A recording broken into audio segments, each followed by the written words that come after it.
Subhanallah, Subhanallah, all glory be to you. And one of the biggest tricks of Shaytan is to belittle any good that you do. This is one of the traps and the tricks of Shaytan, is to belittle any good that you can do. The Prophet ﷺ, he says in the authentic hadith, never belittle any act of good. Don't belittle it. If there's any good that you can do, no matter what it is, do it. Allah AWJ, he says in the Quran, فَمَنْ يَعْمَلْ مِثْقَالَ ذَرَّةٍ خَيْرًا يَرَى. Imagine Allah AWJ says anyone who does an atom's weight of good. What is an atom? How insignificant is an atom to any human being? Something you can't even see with your own eyes. But Allah AWJ says anyone who does an atom's weight of good, he shall verily see it on the day of resurrection. So my brothers and sisters, there are numerous ways of doing good. Jump on them.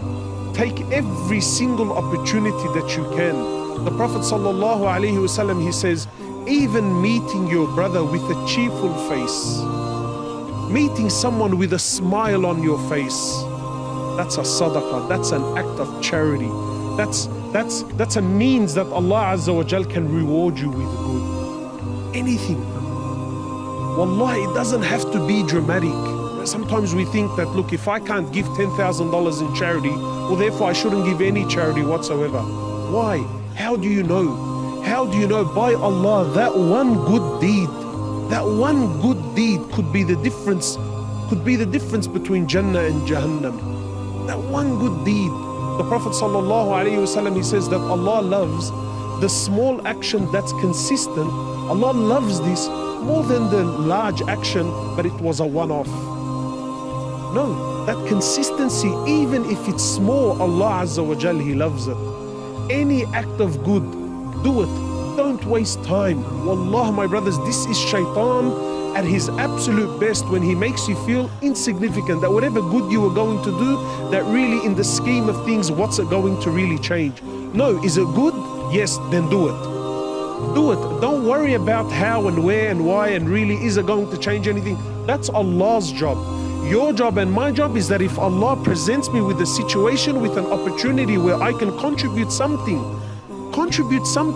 Imagine the Prophet ﷺ in the authentic hadith, he says there was a man running in Jannah. A man was running and he was enjoying his paradise. And guess what made him enter? He saw that a branch from a tree was coming out and that it was in the way of the Muslims. It was in the way of the walkway. So the man decided, he said to himself, I can see that this branch has become an inconvenience. It's become a nuisance for the Muslims. So I shall remove it to make things easier for the Muslims. That was the very action that made this man run around in his Jannah and enjoy his Jannah. From what did he do? Wallah, in the scheme of things, he removed a branch. The Prophet ﷺ, he says, the good and the bad deeds of my ummah was presented to me.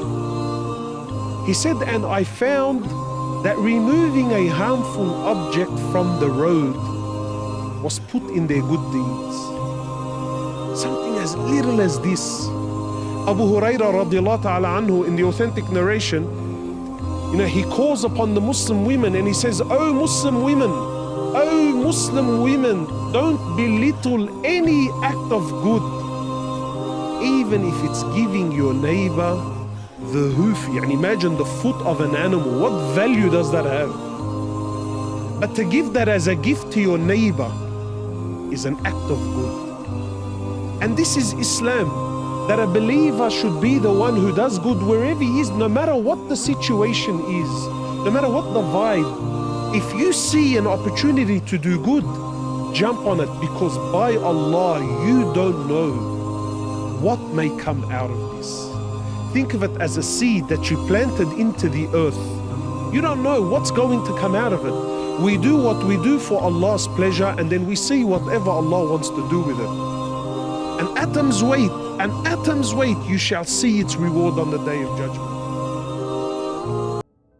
قد كفاني علم ربي من سؤالي واختياري، فدعائي وابتهالي شهيد لي بافتقاري.